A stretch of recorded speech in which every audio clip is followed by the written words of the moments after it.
പാലിക്കണം വഴി പോലെ എന്നോർത്തപ്പോൾ ധർമ്മപുത്രാദിയന്റെ നന്ദനന്മാരെ കേൾക്കാം.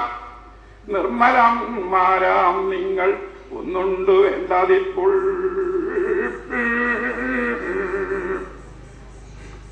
ബലമതിയാകും ദുര്യോധനന് ബന്ധുവായി ബലമേറും ദ്രോണാചാര്യർ ഭീഷ്മരും കർണൻ താനും കുശലനാം ശകുനിതാനും ശല്യരും മറ്റു വേറെ ശക്തരം മഹാരഥന്മാർ ഒപ്പുണ്ടു നൂറ്റവർക്ക്.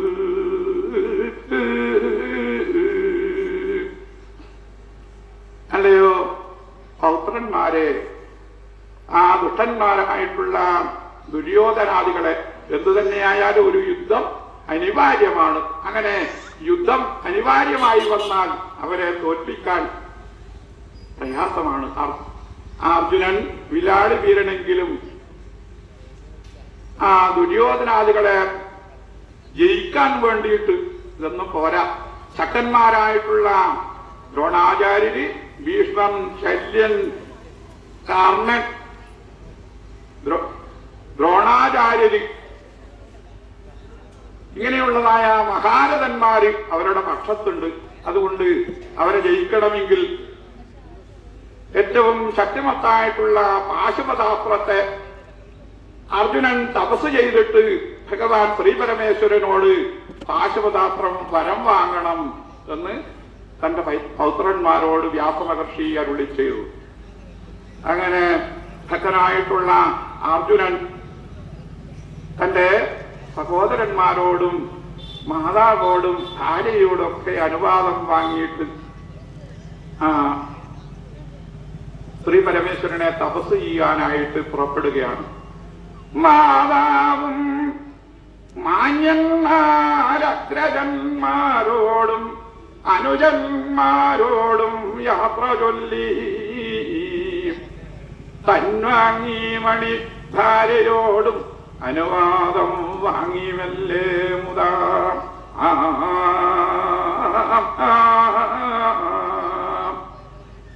മുതാ നടന്നൻ സുരമാധപുത്രൻ ശിവപ്രസാദാഭിവഞ്ജയ ചൂടുമപ്രദാലോഹനം ബദ്ധവാഞ്ജയാ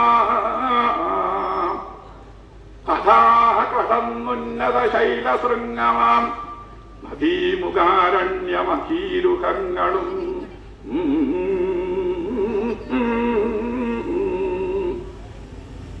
തന്റെ ജ്യേഷ്ഠന്മാരായിട്ടുള്ള ധർമ്മപുത്രരോടും ഭീമസേനോടും അനുജന്മാരായിട്ടുള്ള നകുല സഹദേവന്മാരോടും ഭാര്യയോടും അനുവാദം വാങ്ങിയിട്ട് ഘോരമായ കാന്താരത്തിൽ ആ കാനനത്തിൽ കൂടി ഭഗവാൻ ശ്രീപരമേശ്വരനെ മനസ്സിലങ്ങനെ ധ്യാനിച്ചുകൊണ്ട് ഭഗവാന്റെ അനുഗ്രഹം വാങ്ങണം എന്നുള്ളതായ ചിന്തയോടുകൂടി വടക്ക് ദിക്ക് നോക്കി യാത്ര പുറപ്പെട്ടു. ചെന്നാനങ്ങവനുത്തരം ദിശിയതിൽ പ്രാണയ ശൈലംദികം സിദ്ധം തത്ര വിശുദ്ധമം സുരനദീതീരം മനോമോഹനം നാനാഭൂരുകപൂർണ പർണതയങ്ങളെന്നിത്യാദികൾ കാറ്റിനാൽ ആനന്ദത്തോടടിച്ചുകൊണ്ടടവിയിൽ നീളെ മുഴങ്ങുന്നിതാം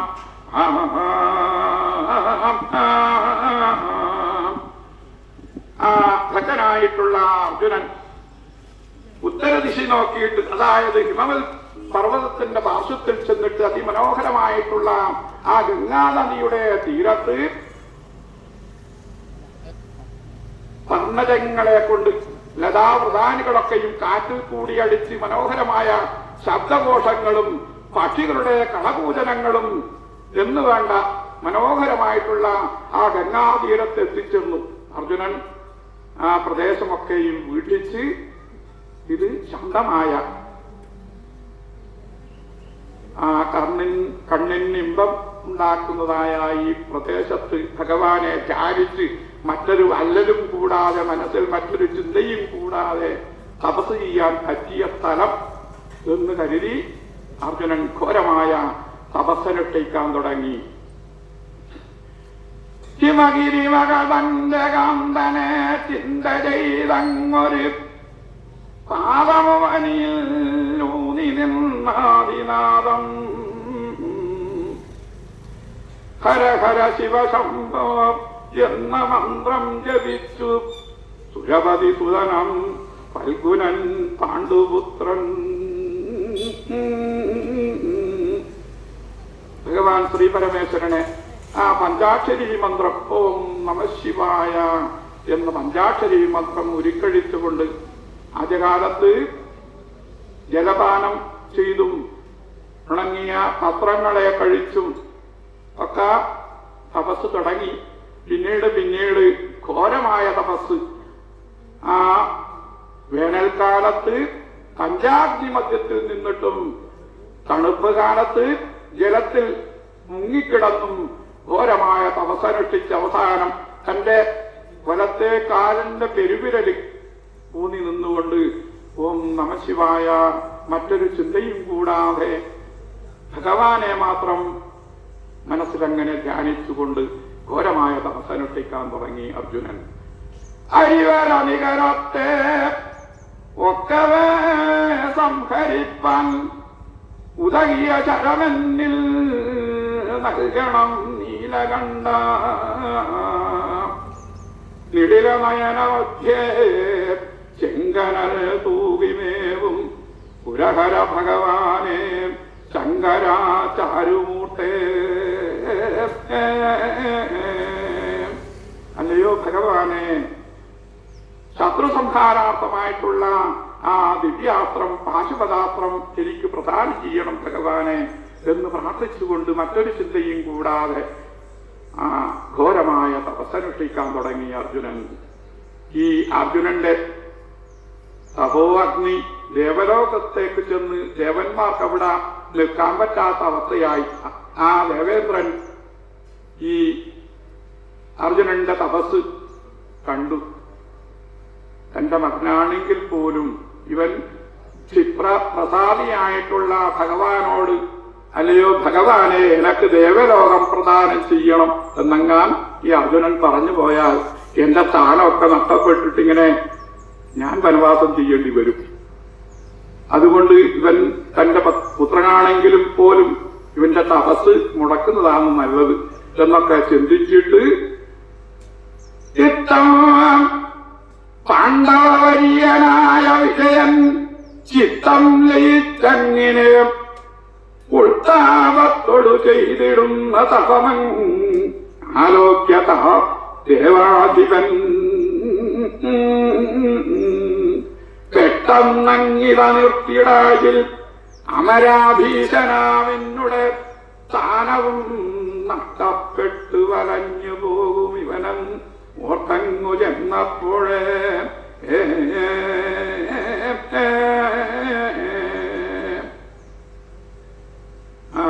ദേവേന്ദ്രൻ തന്റെ പുത്രന്റെ തപസ് കണ്ടിട്ട് ഭയപ്പെട്ടതാ. അർജുനന്റെ തപോ അഗ്നി ദേവലോകത്തൊക്കെ ചെന്ന് അവർക്ക് അവിടെ താമസിക്കാൻ പറ്റാത്ത അവസ്ഥ വന്നു. അതുകൊണ്ട് ഇവന്റെ തപസ് മുടക്കണം എങ്ങനെയെങ്കിലും എന്ന് ചിന്തിച്ചുകൊണ്ട് ദേവേന്ദ്രൻ സുരതരുണീജനത്തെ വിളിച്ചുടൻ അനുനയവചനത്തൽ ചൊല്ലിവിട്ടൻ മഹേന്ദ്രൻ മമ തനയവൃതത്തെ ചെറ്റു തെറ്റിച്ചിടായിൽ അമര പദവി തീരെ നഷ്ടമായി വന്നുകൂടും. സുരതരുണികളായിട്ടുള്ള ഉർവശി, മേനക, രംഭ, തിലോത്തമ തുടങ്ങിയുള്ളതായ ദേവസ്ത്രീകളെ വിളിച്ചുകൊണ്ട് അല്ലയോ ദേവതരുണികളെ, നിങ്ങൾ അതാ എന്റെ പുത്രനായിട്ടുള്ള അർജുനൻ ഹിമവൽ പാർശ്വത്തിൽ ഗംഗാനദിയുടെ തീരത്ത് ഘോരമായ തപസ്സനുഷ്ഠിക്കുന്നു. അവന്റെ തപസ് നിങ്ങൾ ഏത് വിധേനയും അവന്റെ തപസ് മുടക്കണം എന്ന് ദേവസ്ത്രീകളോട് ആ ദേവേന്ദ്രൻ പറഞ്ഞപ്പോൾ അവരൊക്കെ വളരെ മനോഹരമായിട്ടുള്ള വേഷഭൂഷാദികളൊക്കെ അടിഞ്ഞ കൂട്ടാളികളോട് കൂടിയിട്ട് ഈ അർജുനന്റെ തപോവനത്തിൽ ചെന്ന് പുനരതസുരനാരി വൃന്ദമങ്ങൊത്തുകൂടി സുരപതിതനയൻ തൻ മുൻപിലം മാറി ചൊന്നൻ പല പല നടനങ്ങൾ നർത്തനം ഗീതമെല്ലാം ഉടനടി വഴിയോടെ താളമേളങ്ങളോടും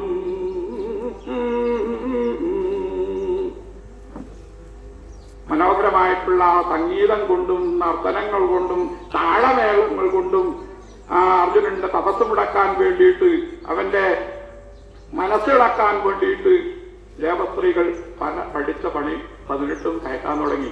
അവസാനം അവര് വട്ടത്തകൊങ്കകളൊട്ടു കുരുക്കി നന്നായി ചട്ടത്തിൽ മോദമട് പൊഞ്ചിരി തൂകി നന്നായി ഒട്ടൊട്ടു മാരരതിയം മകനോത്സവത്തിൻ വട്ടങ്ങൾ കൂട്ടിയവരൊത്തുരസിച്ചുകൊണ്ടാൾ. അല്ലയോ അർജുന, സുന്ദരികളായിട്ടുള്ള ഞങ്ങളെ നീ ഒന്ന് കാണണ്ട. നിന്റെ തപസ് എന്തിനു വേണ്ടിയിട്ടായി ഈ തപസ്? ആഹാര നികാരാദികളൊക്കെ വെളിഞ്ഞിട്ട് ഘോരമായ നിന്റെ മനോഹരമായിട്ടുള്ള ദേഹമൊക്കെ പൊടിയും മണ്ണും എന്ന് വേണ്ട, മഞ്ഞും വെയിലും ഒക്കെ കൊണ്ട് കറുത്ത് വികൃതമായിരിക്കുന്നു. സുന്ദരികളായിട്ടുള്ള ഞങ്ങളോടൊത്ത് ദേവലോകത്ത് ചെന്ന് സ്വർഗരാജ്യത്ത് ചെന്ന് എല്ലാ സുഖങ്ങളോടും കൂടി വസിക്കാൻ നിന്റെ ഈ കഠിന തപസ് നീ മതിയാക്കുക, നീ ഞങ്ങളെ ഒന്ന് നോക്കുക എന്നൊക്കെ പറഞ്ഞ് അർജുനന്റെ മനസ്സിളക്കാൻ വേണ്ടിയിട്ട് എല്ലാവിധത്തിലും ശ്രമിച്ചു. ക്ഷീണിച്ചവശകളായിട്ട് അവര് ഇനി എന്താ ചെയ്യേണ്ടത് എന്ന് ചിന്തിച്ചുകൊണ്ടിരിക്കെ അപ്പോഴോ അർജുനൻ മറ്റൊരു ചിന്തയും, ഭഗവാന്റെ നാമമല്ലാതെ അല്ലെങ്കിൽ മന്ത്രമല്ലാതെ മറ്റൊരു ചിന്തയും മനസ്സിലേക്ക് അല്പം പോലും ഏതാതെ മല്ലാക്ഷിമാരുടെ ചില്ലിക്കൊടി പ്രഹരമെല്ലാം അകറ്റിയവനും എള്ളോളമങ്ങു ഹൃദി തട്ടാതെ വീരമൊടുവാണൻ സുരാധിപസുതൻ.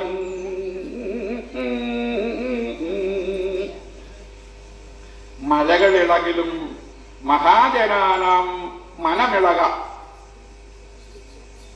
മലയടക്കാൻ വേണ്ടി പറ്റൊരു സമയം മഹാജനങ്ങളുടെ അല്ലെങ്കിൽ നിഷേധാർത്ഥ്യമുള്ളവരുടെ മനസ്സിളക്കാൻ വേണ്ടിയിട്ട് ആര് വിചാരിച്ചാലും സാധിക്കില്ല. ഒരെള്ളോളം ഈ സുന്ദരികളായിട്ടുള്ള ദേവസ്ത്രീകളുടെ ഈ ചാപല്യങ്ങൾ ഗോഷ്ഠികൾ ഒരു എള്ളിന്റെ മണിയോളം മനസ്സിലേക്ക് കയറ്റാതെ ഭഗവാന്റെ പാദസ്മരണയോടുകൂടി ഓം നമഃശിവായ എന്ന മന്ത്രത്തോടു കൂടിയിട്ട് ഘോരമായ തപസ് വീണ്ടും അനുഷ്ഠിക്കാൻ തുടങ്ങി. ദേവസ്ത്രീകൾ തോറ്റ് പിന്മടങ്ങി നേരെ ദേവേന്ദ്രന്റെ അടുത്ത് ചെന്നിട്ട്, അല്ലയോ ദേവരാജ, ഞങ്ങൾ പഠിച്ച പടി 18 കയറ്റി ഒരു രക്ഷയുമില്ല. അർജുനന്റെ തപസ്സിളക്കാൻ ഞങ്ങളെ കൊണ്ട് ഒരു കാരണവശാലും സാധിക്കില്ല എന്ന് സുരതരണിമാര് ദേവേന്ദ്രനോട് അർത്ഥിച്ചു. ദേവേന്ദ്രൻ ഇനി എന്താ വേണ്ടത്? തന്റെ പുത്രനാണ്, കൂടുതൽ ഗണ്ണിപ്പിക്കാനോ ബുദ്ധിമുട്ടിക്കാനോ ഒന്നും പറ്റൂല. അതുകൊണ്ട് പാർവതീദേവിയോട് ചെന്നറിയിക്കാം എന്ന് ചിന്തിച്ചുകൊണ്ട് നേരെ പാർവതീദേവിയെ കണ്ടിട്ട്, അല്ലയോ മഹാദേവി, അവിടുന്ന് ഭർത്താവോട് ചെന്ന് എന്റെ പുത്രനായിട്ടുള്ള അർജുനൻ ഇങ്ങനെ ഘോരമായ തപസ് അനുഷ്ഠിക്കുന്നു, അവന്റെ തപസ് കണ്ട് അവൻ ഇച്ഛിച്ച വരത്തെ പ്രദാനം ചെയ്യാൻ അവിടുന്ന് ആ കൈലാസനാഥനോട് പ്രാർത്ഥിക്കണം എന്ന് അഭ്യർത്ഥിച്ചു ദേവേന്ദ്രൻ. അങ്ങനെ പാർവതീദേവി ഈ അർജുനന്റെ ഘോരമായ തപസ് നോക്കിക്കണ്ടു. വൃത്താരിപുത്രൻ വിജയനുടെ തപം കണ്ടു ശൈലേന്ദ്രപുത്രീ ഉത്താനം ചെയ്തു ചെന്നത്ര പുരഹര സമീപത്തെത്തിയിട്ടു ചൊന്നൻ. കന്നർപ്പാരേ മഹേശ പശുപതേ ശ്രീശങ്കര ശാശ്വത വന്നിപ്പോർക്ക് അഭയം കൊടുത്തരുളിയിടും സ്ത്രീശൂലപാണേ വിഭോ മല്ലാരി പ്രിയമുല്ലബാണഹരനെ കാലാരി കല്യന്തകാം മെല്ലെ എൻ മൊഴിമോദമാർന്നിക ശ്രവിക്കേണം ദയാവാരിതേ.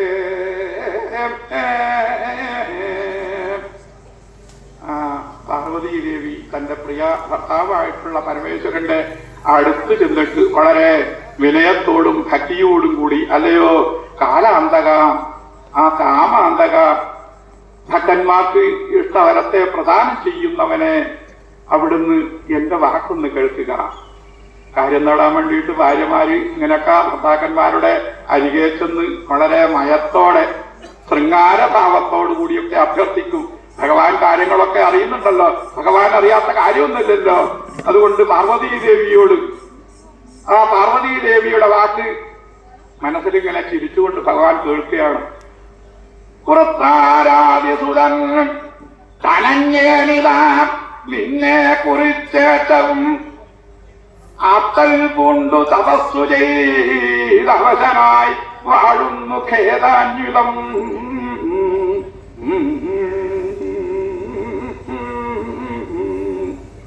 നീഹാരം തവവാദവർഷഗണവും തീരെ സഹിച്ചേറ്റവും ആഹാരാദികളും വെടിഞ്ഞു വിദിനം തന്നിൽ വസിക്കുന്നിതാ.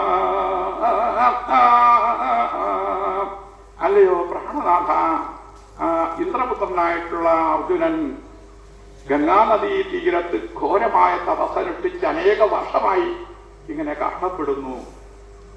ആഹാരവുമില്ല, ഊണില്ല, ഉറക്കില്ല, മഞ്ഞും വെയിലും ഒക്കെ പുറത്ത് അവന്റെ ആ ശരീരമാസകലം ആ പുറ്റുവെന്ന് മൂടാൻ തുടങ്ങിയിരിക്കുന്നു.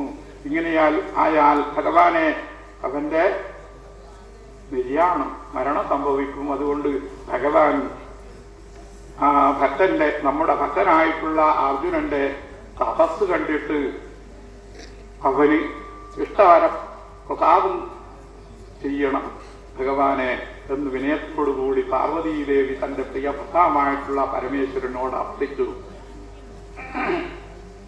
യുദ്ധം ശൈലേന്ദ്രപുത്രി വചനമതിനെ കേട്ടു മുക്തേന്ദു ചൂടൻ ബദ്ധാനം നമ്മുടെ ചിരിച്ചു തരസമാ ചൊല്ലിയിടിനാൻ ഇങ്ങനെ. വില്ലാളിപ്രവരൻ സുരേന്ദ്രതനയൻ മല്ലാരിതൻ സമ്മതൻ കല്യാണാലയമുല്ലഭാണ സുധകൻ ശൗര്യം പെരുത്തൊൻ. വില്ലാളി വീരനാണ് അർജുനൻ. ആ മല്ലാരിയായിട്ടുള്ള ഭഗവാൻ കൃഷ്ണന്റെ സഖിയാണവൻ. ദേവേന്ദ്രപുത്രനാണ്. ശൗര്യ വീര പരാക്രമശാലിയായിട്ടുള്ള അർജുനന്റെ മനസ്സിൽ ഭക്തനാണെങ്കിൽ പോലും, ഭക്തിയോടെ ചെയ്യുന്ന തപസ്സാണെങ്കിൽ പോലും അവന്റെ മനസ്സിൽ അഹങ്കാരമുണ്ട്, അഹങ്കാര ചിന്തയുണ്ട് അർജുനന്റെ മനസ്സിൽ. ചിത്തത്തിൽ അഹമെന്നുള്ള ഭാവമുണ്ട് അർജുനന്. ഭക്തനാം അവനതോർത്തൽ അല്പവും ചേർന്നതല്ല. സങ്കരെ സവ്യസാചിതൻ മതത്തെ കളവതിനായി സമ്മോദമോട് വേഷച്ചന്നരായി പുറപ്പെടണം.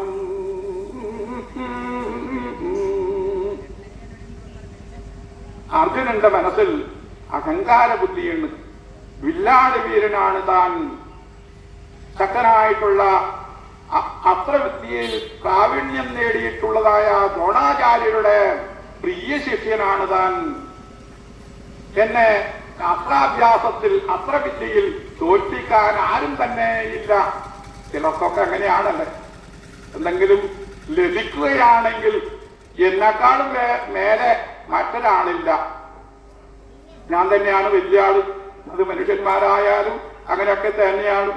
അതായത് അർജുനൻ വില്ലാളി വീരൻ തന്നെയാണ് എങ്കിൽ പോലും അവന്റെ മനസ്സിൽ ഭക്തന്മാർക്ക് ഒരിക്കലും അഹം ചിന്ത, ഞാനെന്ന ഭാവം ഉണ്ടാകുവാൻ പാടുള്ളതല്ല. അതുകൊണ്ട് അവന്റെ അഹങ്കാരം, അവന്റെ മനസ്സിലുള്ളതായ അഹങ്കാരത്തെ തീർത്തിട്ട് വേണം അവൻ വരം കൊടുക്കാൻ വേണ്ടിയിട്ട് എന്ന് തന്റെ ഭാര്യയായിട്ടുള്ള പാർവതി ദേവിയോട് പറഞ്ഞിട്ട് ഇങ്ങനെ ഭഗവാൻ ഇങ്ങനെ പറഞ്ഞു, കേൾപ്പേറുന്ന ആയുധങ്ങൾ ചരനികരതനുസുത്തമംഗം പിളപ്പൻ കച്ചീടും ഗൾക്കചാപചുരികകൾ പലതം ദിവ്യശസ്ത്രങ്ങൾ മറ്റും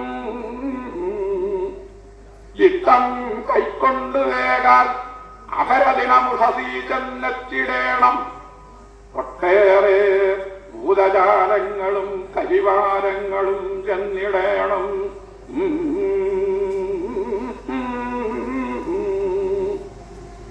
ഏറ്റവും ശക്തിമത്തായിട്ടുള്ള ആയുധങ്ങൾ ഒക്കെ കൈക്കൊണ്ട് ആ മൃഗങ്ങളെയൊക്കെയും കൊല്ലുവാൻ പ്രാപ്തമായിട്ടുള്ള ശക്തിമത്തായിട്ടുള്ള ആയുധങ്ങൾ കൈക്കൊണ്ടുകൊണ്ട് വേഷച്ഛന്നരായിട്ട് വേഷം മാറിയിട്ട് അർജുനന്റെ തപോവനത്തിൽ ചെല്ലണം നമ്മൾ.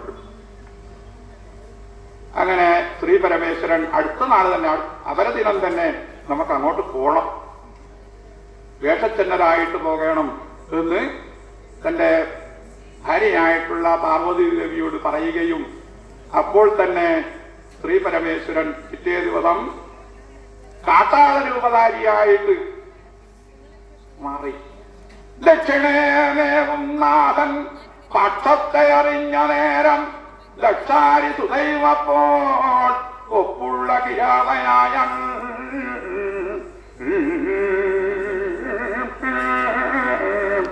തന്റെ പ്രിയ ഭർത്താവിന്റെ ഇച്ഛയറിഞ്ഞ പാർവതീദേവിയും കാട്ടാള സ്ത്രീയായിട്ട് മാറുകയും അതോടൊപ്പം തന്നെ ആ ശിവഭൂതഗണങ്ങളൊക്കെ വേഷച്ഛന്നരായിട്ട് കാട്ടാള രൂപധാരികളായിട്ട് അവരുടെ കരത്തിലൊക്കെയും ആ മൃഗങ്ങളുടെ അല്ലെങ്കിൽ ശിരസറുപ്പാൻ പ്രാപ്തമായിട്ടുള്ള അസ്ത്രശസ്ത്രങ്ങളെയൊക്കെയും കൈക്കൊണ്ടുകൊണ്ട് അവര് അർജുനന്റെ തപോവനത്തിലേക്ക് യാത്ര പുറപ്പെട്ടു. അപരദിനമുഷസിയവരുടനുടനണഞ്ഞും അഹമഹവിഘാതിയാലാത്തടുത്തിയിടിനൻ അതിവിപുല വിപിനമതിലാത്തടുത്തങ്ങിനെ അങ്ങോട്ടും ഇങ്ങോട്ടും ഓടിക്കളിക്കയും